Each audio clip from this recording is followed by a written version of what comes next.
Pilipinas, kumusta po kayo? Luzon, Visayas at Mindanao? Magandang araw po sa inyo. Mga nakikinig po sa atin, nasaan man po kayong panig ng daigdig, kumusta po kayo? Maulan po dito sa Pilipinas. Tinawag po na scam. In fairness napakahusay nito ni Attorney Lorna Kapunan, ang parte po ng prosecution, tinawag niya na scam itong modus. Talagang modus nga naman talaga no? Itong sistema na ginagawa po ng kampon ni Sara Duterte ng Office of the Vice President, isama mo na yung Department of Education during that time na secretary po si Sara Duterte dyan po sa DepEd. Ang tindi kasi ng ginawa talaga nila dyan, no? Talagang nilimas talaga nila yung confidential funds Pero actually tayo pa nga raw yung may utang no? Kasi sa liquidation nila sobra ng 150,000 Gawa-gawa lang naman yung acknowledgement receipts na yan. Diba? Talagang nilimas talaga yung confidential funds. Sa loob lang ng 11 days, yung 125 million noong 2022. Talagang 11 days nilimas Pero sabi ni Ramil Madriaga, naku po, 24 hours lang po.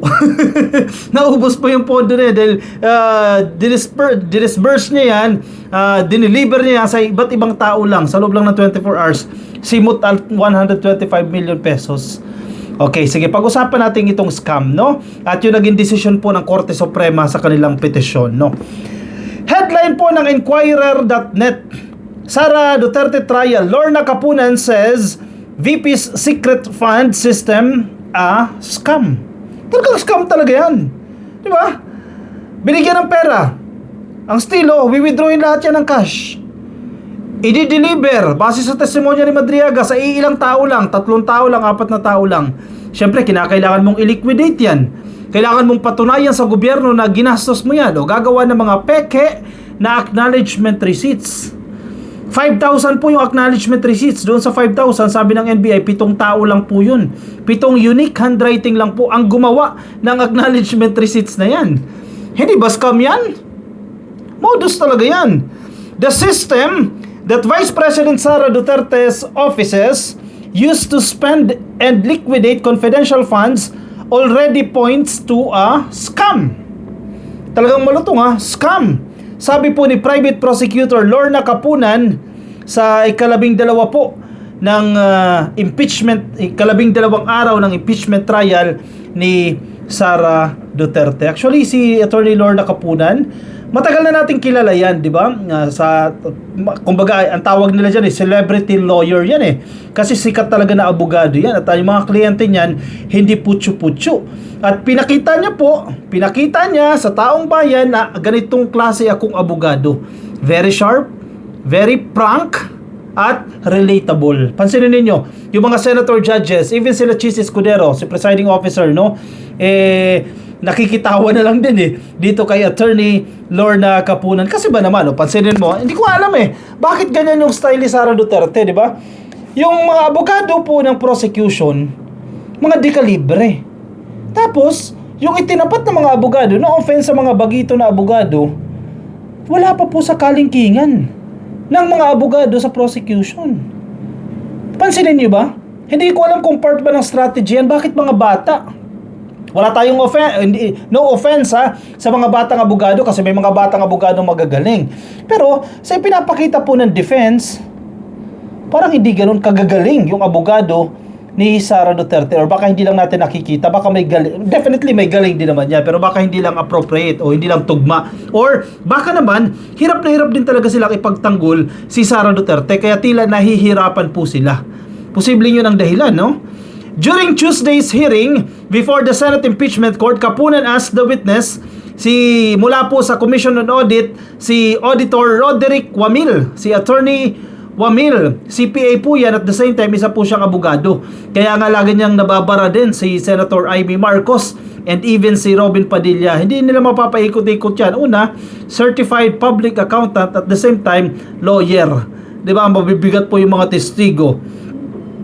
Tinanong po niya itong si Attorney Wamil, how to categorize the irregularities in the Office of the Vice President or OVP and the Department of Education's use of confidential funds. Kumbaga, anong matatawag mo dyan sa estilo ng OVP at ng DepEd sa paggamit ng confidential funds?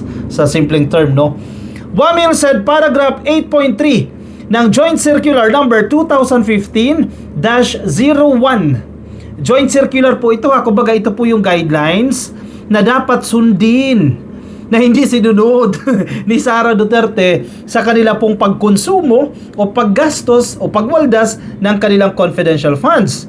Ito pong Joint Circular number 2015-01 governs the use of confidential funds, considers an accountable officer's failure to liquidate public funds or confidential funds for which they are accountable as prima facie evidence that he has put such missing funds or property to personal use and benefit. Ginamit po sa personal use and benefit. Ginamit pansarili, ginamit para sa sarili niyang benepisyo. Hindi natin sinasabi na yung 125 million pesos na yan, talagang personally si Sara Duterte ang gumamit niyan. Posibleng ibinigay niya sa iba yan, and I think mukhang ganun niya ang nangyari, no? So, kumbaga, kumurot-kurot lang, pero sino pa rin po makikinabang? Siya pa rin po. Paano kung ginamit sa bayad utang yan? Diba? Yung tumulong sa akin ng 2022 election. So sige, this time I will pay you back using my confidential funds. Using the people's confidential funds. Pera ng taong bayan yun. Para po yan sa personal use and benefit. Malinaw po yan sa Joint Circular, paragraph 8.3. Which they are accountable as prima facie evidence that he has put such missing funds or property to personal use and benefit. Presumption that it was converted for personal use or benefit. Is this applicable to what you are saying? Sabi po ni Kapunan. Sabi ng witness, Your Honor, please, I think this is no longer prima facie evidence. If you were to ask me, this is a scam, she said. Sabi ni Attorney Lorna, no? Defense Counsel Attorney Michael Poe asked the Senate Impeachment Court to strike Kapunan's words of being out of order, which Presiding Officer Francis Escudero sustained. Nasaktan po ang kampo. Nasaktan po yung grupo nila Attorney Michael Poe nang sinabi po ni Attorney Lorna Kapunan na isa po itong scam at gusto nila strike out of records. Burahin po sa records ng Senado. Kasi lahat po, word for word, nababanggitin dyan sa impeachment trial, nakatranscribe po yan. Documented po yan. Kaya gusto nila alisin yung salitang scam. Hindi nila nagustuhan yan. Alam mo kung bakit? Kasi after a few years, after 5 years, 10 years, 20 years, or 50 years, kung meron pong mga researchers na mag-aaral dito sa impeachment trial ni Sara Duterte, ayaw ng kampo ni Sara na makita na nandiyan pa yung word na scam na dinescribe ni Attorney Lorna Kapunan yung estilo ni Sara Duterte na isa pong scam. Di ba? Malinaw na malinaw po yan eh. Before Kapunan's scam remark, she asked Wamil whether Duterte can be considered the accountable officer, which means she would be liable if there were loss of funds as stated in the Joint Circular. What prima facie evidence? Si Wamil na yung nagsasalita, no? What prima facie evidence under item 8.3 means that there was a presumption that the funds were used for personal use and benefit of the accountable officer.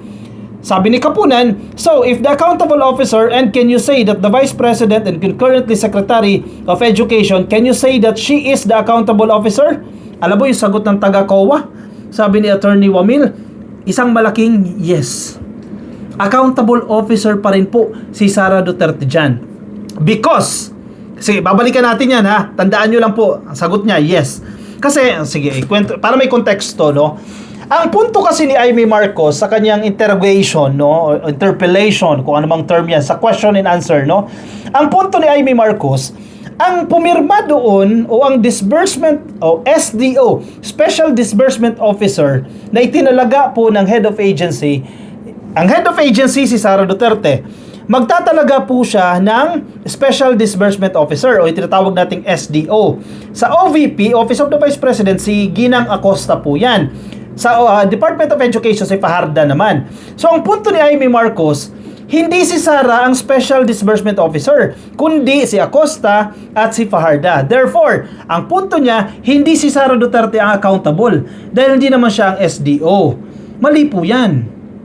Accountable pa rin po siya dyan. Una, diba? Sino yung mga pumipirma ng petty cash? Sino yung pumipirma ng mga request? Sino yung pumipirma doon sa release ng mga salapi na yan? And sa tingin ninyo, lulukuhin ni Acosta si Sara Duterte? Hindi niya susundin si Sara Duterte, knowing Sara na anak siya ng dating presidente, na very strong na presidente, na may pagkabayolente. Sa tingin ninyo, yung senior citizen na yan, si Ginang Acosta, lilinlangin niya si Sara Duterte? Hindi niya susundin si Sara Duterte? Ang punto ko, hindi nanakawin ni Acosta yung pera na yan. Yung 125 million pesos na yan. Hindi niya sasabihin niya, ibigay mo yan kay Ramil Madriaga. Hindi siya magdidikta dyan. Una, first time nga nila mag-handle ng confidential funds eh. Diba? Yung investigasyon dyan sa House of Representatives, anong sinasabi nila? Yan po ang utos sa amin eh. Yan ang utos sa amin, ibigay sa tao na to dahil siya ang mas maalam kung paano gagamitin yung confidential funds na yan. Ang masaklap ngayon ay Amy Marcos. Gusto niyong isisi sa kawawang pobreng empleyado kay Ginang Acosta at kay Fajarda? Sila ang madiin dito sa pagwawaldas ng confidential funds dahil sila ang special disbursement officer at absuelto si Sara Duterte bilang accountable officer. Naku, hindi po pwede. Sabi ng COA, yes, accountable officer pa rin po si Sara Duterte dyan. Because, ito yung paliwanag niya, under the joint circular, it shall be the responsibility of the head of agency to oversee the agency-wide use of the confidential fund and to ensure compliance. Again, it is or it shall be the responsibility of the head of agency sa pag-oversee o sa paggastos ng confidential funds na yan. Sino nga ulit ang head of agency? Sa OVP, definitely si Sara Duterte. Sa Department of Education, definitely ang secretary sa katauhan ni Sara Duterte. Sila po ang head of agency. Malinaw na malinaw na malinaw, nandiyadyaan po yan sa joint circular. It shall be the responsibility of the head of agency to oversee the agency-wide use of the confidential funds and to ensure compliance. Also, the Vice President, in her capacity as Vice President of the Philippines and Secretary of the Department of Education, attested to the certification of accountable officers that the funds was used for their confidential expenses, he explained. Nag-attest, pinatunayan po ni Sara Duterte bilang head of agency na yung confidential funds ay ginamit po sa pinaggamitan nila. Tapos gusto mo, Amy Marcos, absuelto si Sara Duterte dyan? Paano siya magiging absuelto dyan? Nag-attest siya na tama ginastos ang confidential funds sa mga bagay na yan. Tingnan mo yung liquidation report. Sinong signatory? Isa po siya sa final signatory ng liquidation report. And sa tingin nyo ba, kayang patakbuhin ni Acosta at ni Fajarda ang pagwawaldas ng confidential funds without the knowledge of Sara Duterte? Sa tingin nyo? Common sense yan, Amy Marcos. Ay nako, kayo talaga, oo, isisisi ninyo sa mga pobreng empleyado. Anong binayad nyo dyan? 30,000, 50,000 a month? Sisirain nyo yung tagal-tagal na sa Department of Education yan. O pag natanggal pa yan, walang pension na makukuha yan. Sinama ninyo sa scam ninyo. Ay nako, harapin nyo ito, managot kayo sa taong bayan. Maging accountable kayo dyan, huwag nyo isisi sa maliliit na tao. Sige, takbo kayo ng Korte Suprema. Napahiya na nga kayo sa Korte Suprema eh. 'Di ba? Sabi niyo, fishing expedition yung ginagawa diyan. Sa House of Representatives, yung investigasyon, yung impeachment proceedings diyan. Fishing expedition at gusto niyo pa i-deklara na 'yan na unconstitutional. O anong nangyari sa inyo? Sabi ng Supreme Court, moot and academic na po 'yan. In short, hindi na namin didesisyonan 'yan dahil tapos na ang pagdinig sa House. At nasa Senado ng articles of impeachment at umuusad na po ang impeachment trial dyan. Wala na po kaming pakialam dyan. Kumbaga, sa salitang kanto, bahala na kayo dyan, di na sa amin trabaho yan. Kasi nakalagay sa konstitusyon, tanging ang impeachment court, tanging ang Senado lang ang tatayong impeachment court or shall conduct or try. Shall try o mag-conduct ng trial, no?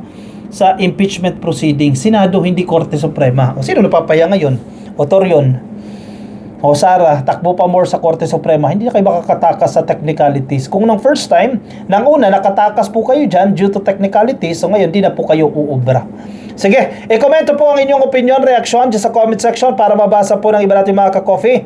Yung mga nasa Facebook, baka di pa po kayo naka-like and follow, please like and follow, YouTube subscribe, TikTok subscribe. I'll see you ka-coffee in my next video. Paalam po sa inyo. Bye-bye.